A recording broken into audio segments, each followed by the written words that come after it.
आपल्याला 2 पॉइंट मधलं डिस्टन्स दिलंय 10 तर x ची व्हॅल्यू काढा. ते काम करू आपण इथे अंतराचे सूत्र वापरून.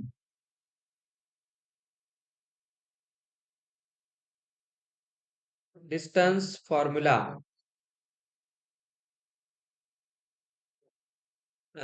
बोललं का? आता बघा इथून घ्या under root x2 minus x1 x minus 1 करा plus y2 minus y1 7 minus 15 करा. मग काय झालं?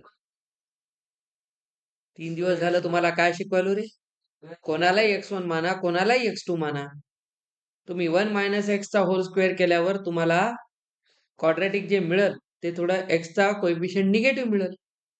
तर x मायनस 1 करा ना, पॉझिटिव्ह घ्या. आणि हे काही नसते, तुम्ही कोणाला x1 x2 म्हणजे हे ना काय ओरडून सांगायला का मी x1 आहे तू x2 आहेस, असं काहीच नाही. हे डिस्टन्स 10 आहे. डिस्टन्सचा स्क्वेअर करू नका, रूट मध्ये घालू नका त्याला. आता स्क्वेअरिंग बोथ साइड करा. ते रूटच्या बाहेर येतील. हे मायनस 8 चा स्क्वेअर किती होते? 64 आणि ह्याचा होते 100. बघा याचा स्क्वेअर होईल की नाही, आणि तो रूटच्या बाहेर आला 64 म्हणून, आणि त्यांचा स्क्वेअर 100. स्क्वेअरिंग बोथ साइड केला आपण. Squaring both sides. लक्ष द्या. बस आता याला इकडे पाठवा. x मायनस होल स्क्वेअर इकडे जाऊन 36 होते. स्क्वेअरिंग बोथ साइड करा आणि स्क्वेअर रूट्स घ्या. प्लस मायनस 6 होते. तर एक्सच्या 2 अशा पॉसिबल व्हॅल्यू आहेत. या क्वेश्चन मध्ये जर तुम्ही फक्त +6 लिहिलात तर आन्सर तुमचा हाफ मार्क जातो. तर इथे तुम्ही स्क्वेअर रूट घेतल्यावर दोन्ही होते, आणि एक्स काय कोऑर्डिनेट आहे कुठला ना कुठला, तो प्लस मायनस दोन्ही राहू शकतो. तर इथून एक्स ची व्हॅल्यू काय येते? -1 + 6, सॉरी -1 इकडे जाऊन +1 होईल, आणि एक्स काय होईल? 1 - 6. तर इथून एक्स 7 राहील किंवा एक्स -5 राहील. तर एक्सच्या 2 व्हॅल्यू येतील. किती जणांनी याची एकच व्हॅल्यू काढली? चला, हा जो क्वेश्चन आहे सेकंड, याला आपण डायरेक्ट करू विदाउट वेस्टिंग टाइम. काय म्हणतो क्वेश्चन पहा, 8वा. एक ट्रायंगल आहे एबीसी. एबीसी मध्ये यांचे व्हर्टायसेस दिलेले आहेत. हा बी माना चला 1 6. सी फार सुंदर आहे. किती आहे? 1 + 2√3, 4. हा एक्स आणि हा वाय आहे. तर सांगतो की सांगा इक्विलॅटरल ट्रायंगलचे कोऑर्डिनेट्स आहेत. त्याची कंडिशन काय? तिघांचं डिस्टन्स सेम यायला पाहिजे. Distance A B B C आणि सी सेम यायला पाहिजे. ते इक्विलॅटरल ट्रायंगल आहे ना. तर आपल्याला इथे काय करायचंय? डिस्टन्स आधी ए बी काढा. अंडर रूट x2 - x1 आणि y2 - y1 6 - 2. तर इथं 0 येते, इथं 4 चा स्क्वेअर 16, म्हणजे हे डिस्टन्स किती आलं? 4 आलं. आता डिस्टन्स काय घ्या? BC घ्या. चला BC कडे थोडंसं लक्ष द्या. x2 - x1 ऑब्विसली तेच ठेवा. आता y2 कोण आहे? अरे सॉरी, x2 हा पूर्ण मानला. हे असं होईल ना, x2 - x1 दिसला होल स्क्वेअर प्लस y2 आहे 4 - 6 होल स्क्वेअर. इथे एक इंटरेस्टिंग गोष्ट आहे. आधी 1 कॅन्सल आउट करा, मग रूट मध्ये काय येईल? 2√3 चा स्क्वेअर. तर 2 चा वर्ग 4 आणि √3 चा वर्ग 3. तर इथे 4 × 3 येते, आणि इथं किती येते? +4 येते. बघा, -2 चा वर्ग +4. तर हे किती झालं? 12 + 4 हे किती आहे? 16. बघा याचा रूट किती आला? 4. हे पण झालं 4. 2 आले. आता घ्या डिस्टन्स AC अंडर रूट. वापस ती स्टोरी आहे बघा. इथे घ्या x2 - x1 चा होल स्क्वेअर. इथे पण तसंच आहे. इथं 6 न -2 आलता, इथं +2 यायलाय. ती स्टोरी आहे बघा. वापस इथे किती आलं? 12, आणि इथे किती आलं? 4. म्हणजे हे पण झालं √16, हे पण 4. तिन्ही डिस्टन्सेस सेम, त्याच्यामुळे हा काय झाला? Equilateral triangle. खतम. समजली एक्सरसाइज आता सगळ्यांना? उरलेले घरी ट्राय करत चला. कुठे अडचण आली विचारत चला. तुम्हाला कोऑर्डिनेट्स ऑफ पॉइंट P काढायचे, जो या लाईन सेगमेंटला 2:3 रेशो डिवाइड करतो. फर्स्ट क्वेश्चन मध्ये असं समजा हे AB आहे आणि P एक कुठेतरी पॉइंट आहे, तो 2 3 मध्ये डिवाइड करतो. तर इथे तुम्ही 2:3 लिहा. आता याच्यावरून तुमच्या लक्षात येईल याला काय म्हणा, एक्स कॉमा वाय. ए चे कॉर्डिनेट्स बघा, -1 7, बी चे 4 -3, हे एक्स वाय. तर या क्वेश्चन मध्ये पहिलं काम लक्ष द्या, ए चे कॉर्डिनेट्स -1 7, त्याच्यावर सांगा x1 -1 आणि y1 +7. बी चे कॉर्डिनेट्स 4 -3, इथून येतो x2 4 आणि y2 -3. m:n रेशो आहे 2:3 आणि इथे आपण असं लेट करूया p चे कॉर्डिनेट्स x, y. आता जेव्हा तुम्हाला इथे म्हणत नाहीत की इंटरनली आहे का एक्सटर्नली डिवाइड करतो, जेव्हा असं स्पेसिफाय केलेलं नसते तेव्हा त्याचा कंपल्सरी मिनिंग आहे इंटरनली. जेव्हा सांगत नाहीत की इंटरनली की एक्सटर्नली आहे तेव्हा इंटरनल मानून करायचं. तर युजिंग सेक्शन फॉर्म्युला, विभाजनाचे सूत्र वापरून, त्यानं याला विभाजन करते इंटरनली. तर आपण कसं केलं होतं आठवा, क्रिस क्रॉस, आठवते बघा, mx2 nx1, आठवते बघा m इंटू x2 कोण आहे, हे झालं mx2 plus n into nx1, हे बघा mx2 nx1 खाली m प्लस n. सिमिलरली आता m पुढं काय होते, m y2 n y1 add करायचं आहे, m y2 plus n y1 खाली परत 2, हे झालं आता आपलं आन्सर. ह्याला x, y मानले, हे काय झालं 8 -3 खाली 5/5 आलं, -6 प्लस 21 प्लस 15 खाली पण आलं 5. चला डिवाइड करा, तर इथून आलं 1 आणि इथून आलं 3. तर p चे कॉर्डिनेट्स आले 1, 3. खाली आता mn च्या जागी फक्त कोण आहे, ab आहे. हे करता येतील ना, याच्यात काय डोकं लावायचं काम नाही. तर हा जो क्वेश्चन आहे हा इथून इथपर्यंत, याच्यासाठी सूचना आहे DIY, do it your self. हे तुम्ही ट्राय करून बघायचे घरी. हे सोपे प्रश्न आहेत. पुढे चांगले प्रश्न करू आपण ह्याच्यापेक्षा.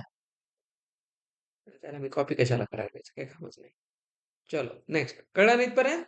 हा, चांगले चांगले प्रश्न आहेत या एक्झरसाइजचे पण. एका वेळेस 2-2 घेऊ आपण.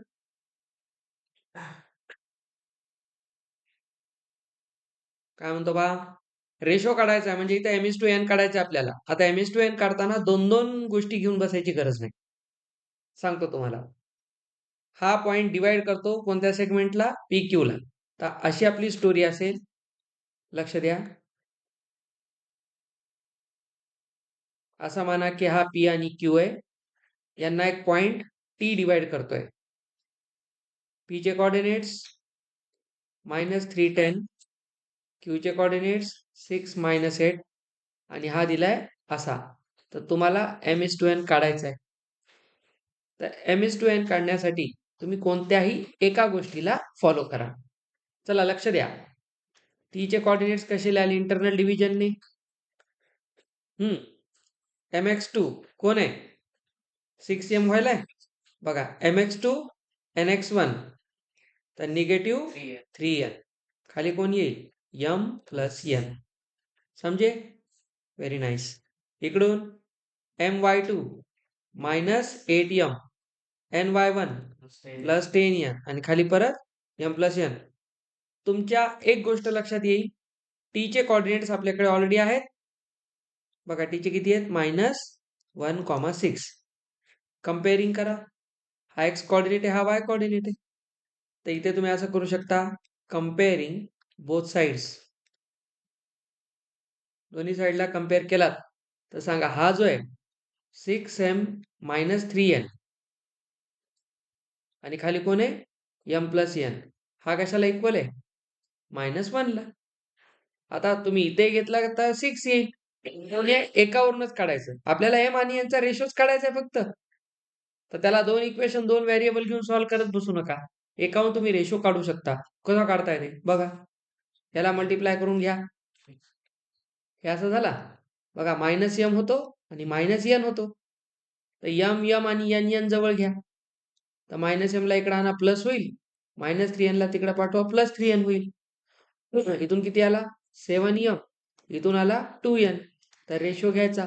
एम सोबत कोण येईल क्रॉस मध्ये 7 आणि इथं कोण येईल 2. तर आपला रेशो किती आला 2:7. सर मग ह्याचं कसं करावं? तुम्ही हे घेऊन काढला तरी हेच आन्सर येणार. आन्सर सेम येणार. तर या क्वेश्चन मध्ये एक गोष्ट लक्षात ठेवायची, रिव्हर्स क्वेश्चन आहे. आधी तुम्हाला रेशो देऊन मधला विचारला होता, आता मधला देऊन रेशो विचारला. तर त्याच्यामध्ये नेहमी मांडायचं दोन्ही पण, कम्पेअर करायचं आणि कुठला तरी एक कोऑर्डिनेट घेऊन सॉल्व्ह करायचं. एकच एम एन जवळ घेऊन त्याचा रेशो काढायचा. नाहीतर बरेच मुलं काय करतात, दोन इक्वेशन बनवतात आणि एम एन सॉल्व्ह करून सेपरेट काढून मग त्याचा रेशो घेतात. तर ते करायचं नाही, ते बिनकामाचं काम आहे. त्याचं म्हणजे काही मिनिंग नाही त्याला. डायरेक्ट आन्सर येते हे. चलो next.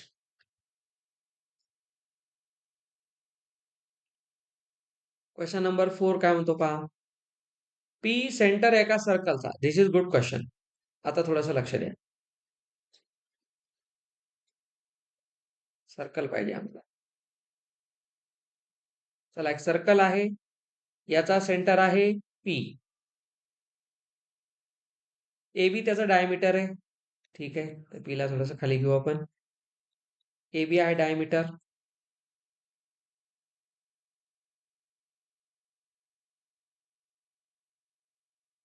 A B diameter. Find the coordinates of point B. हे जे काढायचं आपल्याला, coordinates of A and P R. हा, कॉन्सेप्ट सोपा आहे. ए चे कोऑर्डिनेट्स 2, -3 आणि पी चे कोऑर्डिनेट्स -2, 0. याला म्हणा x2, y2. कळलं? आता तुम्ही विचार करा, हे कसं काढणार? त्याच्यामध्ये बघा, मिड पॉइंट फॉर्म्युलाने येणारा क्वेश्चन आहे. कारण इथे आपल्याला दिले पी सेंटर आणि ए बी काय आहे डायमीटर. याचा अर्थ काय झालं, P is mid point of A B. तर युजिंग मिड पॉइंट फॉर्म्युला. तर मिड पॉइंट फॉर्म्युला काय सांगतो, आहे तसं वापरा म्हणतो. तर मिड पॉइंट फॉर्म्युला आपल्याला सांगतो, पी चे कोऑर्डिनेट्स कसे येतील, x2 plus x1/2, y2 plus y1/2. तर पी चे कोऑर्डिनेट्स किती आहेत, -2, 0.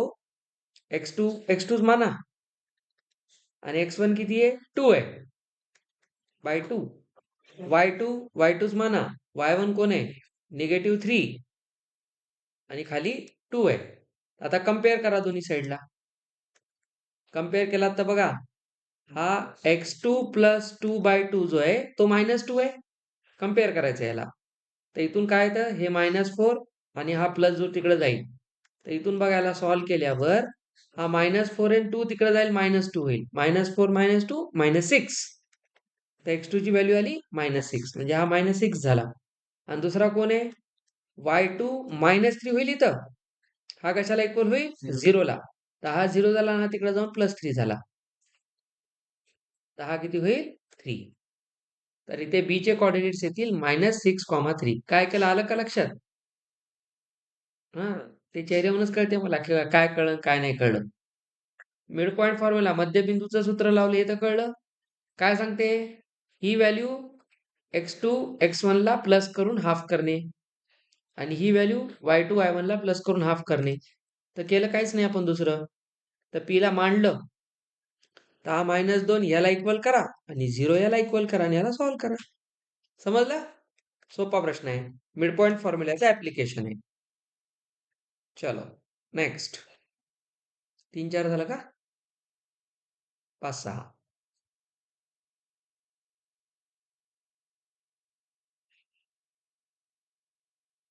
काय म्हणताय पहा. रेशो काढा point K, 7. Divide the segment आणि सांगा के ची पण व्हॅल्यू काय येईल. करा 1 मिनिट विचार. बघायला असं म्हणता येईल, हा k, 7 mx2 nx1 by m plus n दोन्ही मांडले. आता तुम्ही कोणालाही x1 x2 मानून करू शकता. आता नीट बघा इथं काय येईल. तुम्ही जर असा विचार केला सर इथं k पण व्हेरिएबल आहे, m पण व्हेरिएबल आहे, n पण व्हेरिएबल आहे. तर तुम्हाला सोपं काय m n काढण्यासाठी ही कंडिशन यूज करा मागच्या क्वेश्चन पेक्षा. mn चा रेशो आला तर तो इथे ठेवता येतो आणि त्याला इक्वेट कोणासोबत करा k सोबत आणि मग k पण निघतो. तर दोन मेथडने काढायचे. क्वेश्चनला त्यांनी छान डिझाईन केले. तर बघा इथं m येतो, इथं 8n येतो आणि इथं झाला m प्लस n. इथं 2m 9n m plus n. आता कम्पेअर केल्यावर हा जो सेकंड आहे y कोऑर्डिनेट तो 7 ला इक्वल आहे. तर इथून 2m अधिक 9n येते 7m अधिक 7n. सगळ्यांना इकडे आणा. तर 2m सोबत कोण येईल -7, 7 सोबत निगेटिव्ह. तर -5m -2n तर कॅन्सल झालं इथं. तर 5m कोणाला इक्वल झाला 2n ला. तर सांगा m आणि n चा रेशो किती होते 2:5. तर तुम्हाला इथून कळलं की m झाला 2 आणि n झाला 5. आता तुम्ही करा नाव. ही जी व्हॅल्यू आहे m plus 8n by m plus n ही कशाला इक्वल आहे k ला. तर m किती आहे 2 आणि n आहे 5. 2 आणि 8 पंचे 40 खाली झालं 7. आता k येते की नाही काही अडचणच नाही. वर झालं 42 इथं झालं 7k तर k होते 6. आपण रेशो पण काढला इकडे आणि k पण काढला. चांगला क्वेश्चन होता. चलो आगे बढ़ो.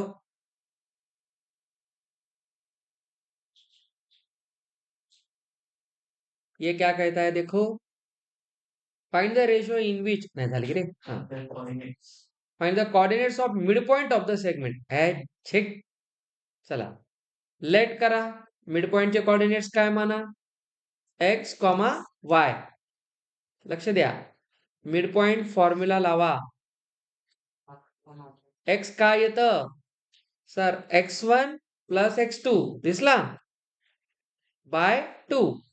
y काय येईल 20 प्लस 16 बाय 2.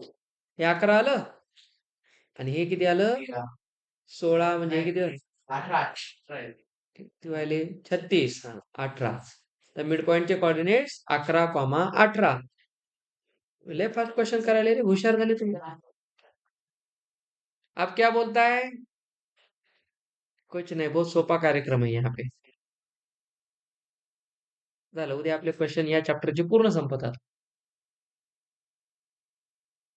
हा काय म्हणतो पहा बरं. सेंट्रॉइड लावायचं सेंट्रॉइड. 7वं कोणताही एक करा. चला पहिलाच करू आपण. चला x1 सांगा -7, x2 2, x3 8, y1 y2 असं लिहायचं मस्त परीक्षेत -2 आणि y3 5. फक्त अक्षर माझ्यासारखं नाही काढायचं. आता सेंट्रॉइडचा फॉर्म्युला जी लावा. फॉर्म्युला मस्तपैकी लिहायचा x1 plus x2 plus x3 bye 3. गुरुत्व मध्याचे सूत्र. हे पण 3 बाय 3 करायला विसरायचं नाही. किती होते -7 प्लस 2 प्लस 8 भागिले 3. 6 - 2 प्लस 5 3. इथून आला हे झालं 10 - 7 3 बाय 3 आला इथून आणि 11 तून 2 गेले 9 बाय 3 डिवाइड केला 1,3. उरलेले 2 करता येतील. संपलं. आता सर येतात 2 मिनिटात तुम्ही तिकडे जाऊन बसू शकता.